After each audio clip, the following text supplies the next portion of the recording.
Hello दोस्तों, नमस्कार। रामबाण क्लासेज के इस डिजिटल मंच पे आपका स्वागत है और मेरा नाम है बलराम योगी।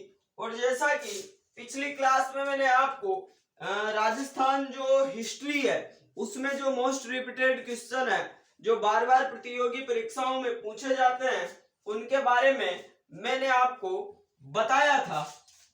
तो आज अपन उसी श्रृंखला में आगे की चर्चा करते हुए आगे जो भी महत्वपूर्ण प्रश्न है जिनके पूछे जाने की संभावना रहती है या जिनको अमूमन एग्जामों में पूछा जाता है उनकी अपन आज चर्चा करने वाले हैं।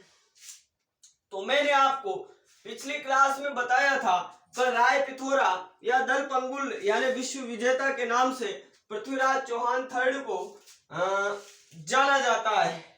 आगे अगर अपन बात करें तो इनके बारे में और क्या प्रश्न ज्यादातर पूछा जाता है, तो आज अपन इस सेशन को स्टार्ट करेंगे किसके साथ में, पृथ्वीराज चौहान तृतीय के साथ में, यानी पृथ्वीराज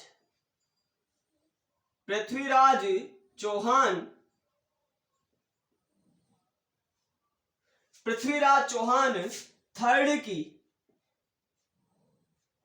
पृथ्वीराज चौहान तृतीय के संरक्षक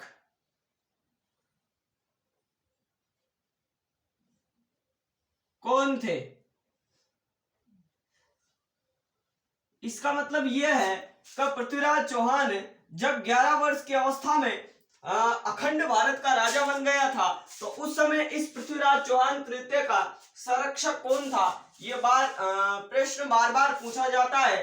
तो संरक्षक में कौन आता है, इनकी माता, और माता के अगर नाम की बात करें अपन तो नाम का आता है कर्पूरी देवी या कपूरी देवी।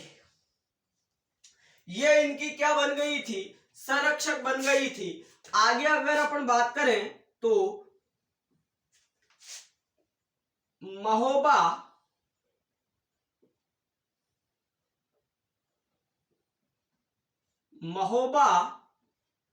का युद्ध, महोबा का युद्ध कब लड़ा गया, ये भी कई बार पूछा जाता है कि साहब महोबा का युद्ध कब लड़ा गया था। तो ये महोबा का युद्ध लड़ा गया था 1182 ईस्वी को। महोबा का युद्ध कब लड़ा गया, 1182 ईस्वी को।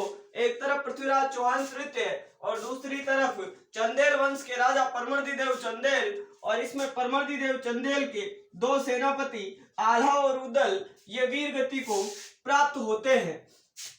आगे बात करें अपन तो तराइन का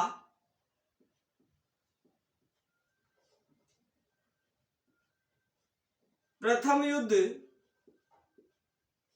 तराइन का प्रथम युद्ध कब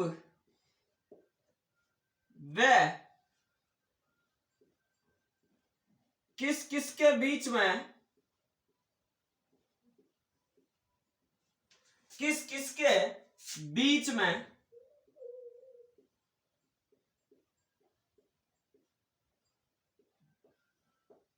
लड़ा गया।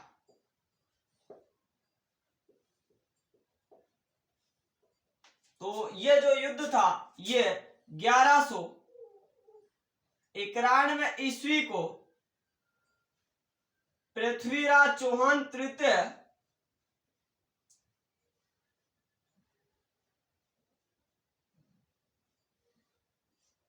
पृथ्वीराज चौहान थर्ड व मोहम्मद गोरी के बीच में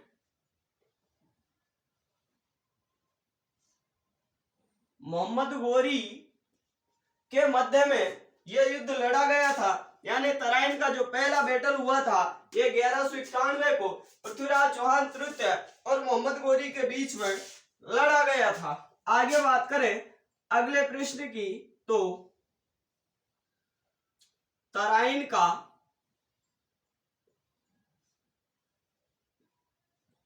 सेकंड युद्ध कब व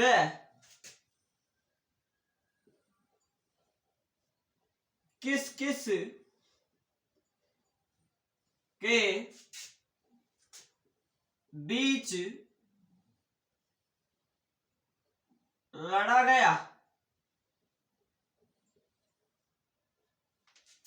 तो इसमें क्या बताओगे आप? 1192 ईस्वी को मामला वही पृथ्वीराज चौहान थर्ड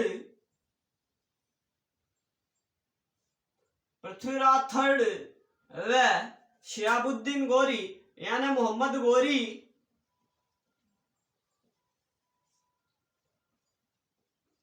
गोरी के मध्य में यह युद्ध लड़ा गया था।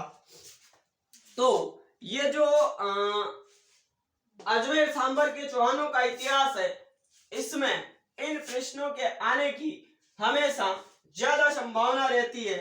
अब मैंने पहले आपको जालोर, फिर अजमेर सांबर के चौहान और अब अपन बीकानेर के राठौड़ राजवंश की भी साथ ही में चर्चा कर लेते हैं। तो आगे बात करें तो बीकानेर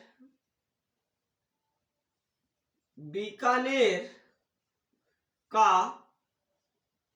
प्राचीन नाम, बीकानेर का प्राचीन नाम क्या है? ऐसा भी कई बार पूछा गया है और आंसर क्या था? जांगल प्रदेश।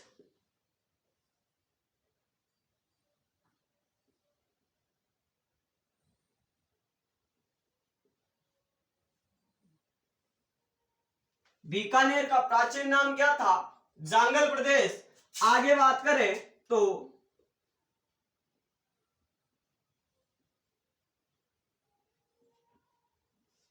बीकानेर में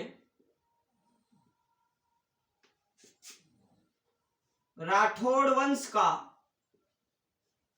संस्थापक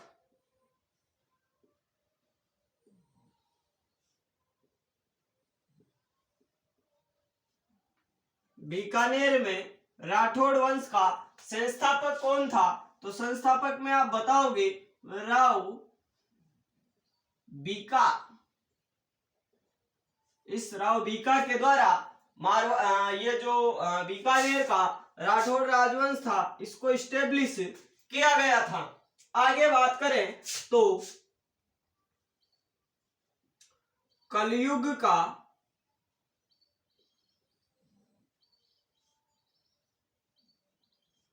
कर्ण, कलयुग का कर्ण किसे कहा जाता है? कलयुग का कर्ण किसे कहा जाता है? तो आंसर क्या बताओगे? लोणकर्ण को। कलयुग का कर्ण किसे कहा जाता है? तो आंसर क्या आना चाहिए? लोणकर्ण। आगे बात करें तो पहोबा का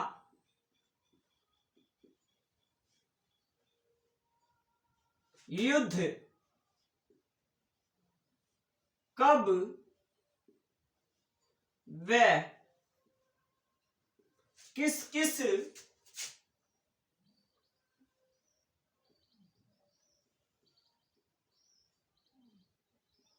के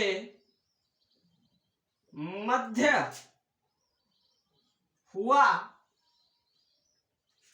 तो आप बताओगे 1541 ईस्वी में मालदेव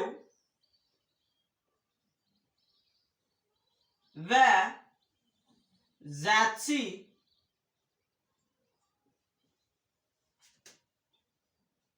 के मध्य यह पाहोबा का युद्ध हुआ था। जनवरी 1541 को मारवाड़ के राजा मालदेव और बीकानेर के राव ज़ैत्सी के मध्य यह युद्ध हुआ था।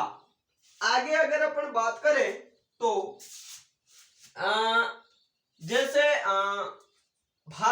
इसकी बात करें कल्याणमल की, तो अकबर की अधीनता स्वीकार कर लेता है। तो बीकानेर का ऐसा कौन सा राजा था जो अकबर की अधीनता स्वीकार कर लेता है तो उसका नाम क्या आता है? कल्याणमल। आगे अगर बात करें पृथ्वीराज राठौड़ की, यानी इनके बारे में एक प्रश्न बनता है, डिंगल का हेरोज किसे कहा जाता है?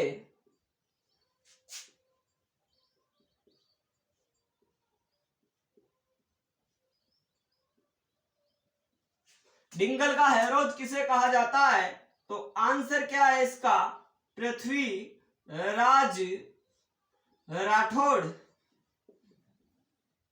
इसे बोला जाता है डिंगल का हेरोज। आगे अपन 10वें नंबर के प्रश्न की बात करें तो जैसे अगर अपन बीकानेर की चर्चा करें तो डिंगल का हेरोज बता रहा हूं मैं आपको, किसको? पृथ्वीराज राठौड़ को। उसके अलावा पाथल व पीथल किसे कहा जाता है? पाथल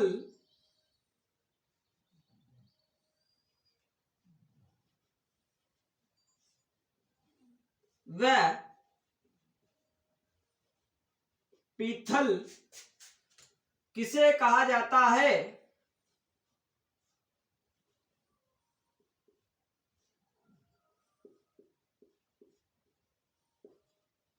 तो पाथल बोला जाता है महाराणा प्रताप को,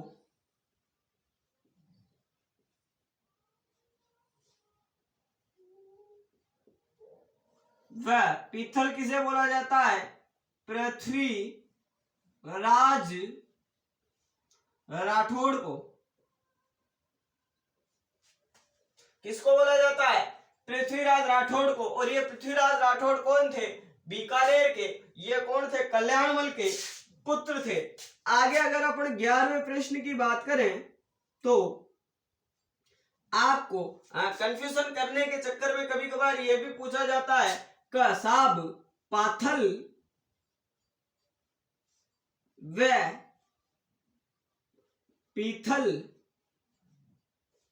किसकी रचना है?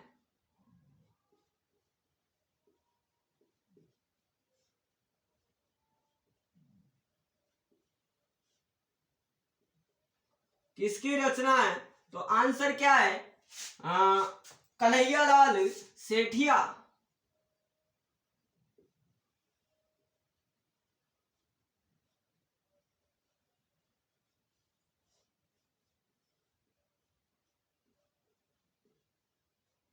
तो ऐसे ये मोस्ट इंपॉर्टेंट क्वेश्चन थे। इसके अलावा आगे के प्रश्नों की चर्चा अपन अगली क्लास में करेंगे। तो पृथ्वीराज चौहान तृतीय के संरक्षक का नाम क्या था? कर्पूरी देवी। उसके अलावा महोबा का युद्ध कब लड़ा गया था? यानी 1182 को चंदेल वंश के राजा परमर्दिदेव चंदेल और अजमेर के पृथ्वीराज थर्ड के मध्य में ये युद्ध हुआ था। और परमर्दिदेव चंदेल के दो सेनापति यानी आला एंड उद्दल इसमें वीरगति को प्राप्त हुए थे। और तराइन का पहला युद्ध 1191 को लड़ा गया था यहाँ पे करनौल हरियाणा के मैदान में 1191 ईस्वी को। एक तरफ पृथ्वीराज चौहान तृतीय और दूसरी तरफ बात करें तो मोहम्मद गौरी थे। उसी प्रकार से तराइन का सेकंड युद्ध 1192 ईस्वी को। और बीकानेर का प्राचीन नाम में आपको क्या बता रहा हूँ, जांगल प्रदेश। और बीकानेर में जो राठौड़ सत्ता थी इसका संस्थापक कौन माना जाता है? तो बताओगे आप, राव बीका। कलयुग का कर्ण किसे कहा जाता है? लूणकर्ण को। और पहोबा का युद्ध कब हुआ, किस किस के मध्य में हुआ था? तो जनवरी 1541 को मारवाड़ के राजा मालदेव और बीकानेर के जयसिंह के मध्य में यह युद्ध हुआ था। उसके अलावा डिंगल का हेरोज किसे बोला जाता है? तो इसमें क्या बताओगे? पृथ्वीराज राठौड़। और पाथल व पीथल किसे कहा जाता है? तो महाराणा प्रताप को पाथल और पीथल पृथ्वीराज राठौड़ ने स्वयं अपने लिए प्रयुक्त किया है। और पाथल व पीथल किसकी कृति है या किसकी रचना है? अगर आपसे ऐसा पूछा जाए तो आपका आंसर किस में आना चाहिए? कन्हैयालाल सेठिया के साथ आना चाहिए। तो आप इन प्रश्नों को नोट आउट कर सकते हो। अब अपनी YouTube पे रेगुलर क्लासें होंगी, किसी भी प्रकार का कोई अवरोध अब नहीं होगा। तो आप इनको नोट आउट कर सकते हो। और आप लोग ज्यादा से ज्यादा इस चैनल को सब्सक्राइब करें ताकि हम भी मोटिवेट होते रहें। तो इन्हीं आशाओं के साथ में आज अपन अपनी इस क्लास को यहीं पे विराम देते हैं। तो आज की क्लास और अभी के लिए इतना ही। धन्यवाद। आपका दिन शुभ हो।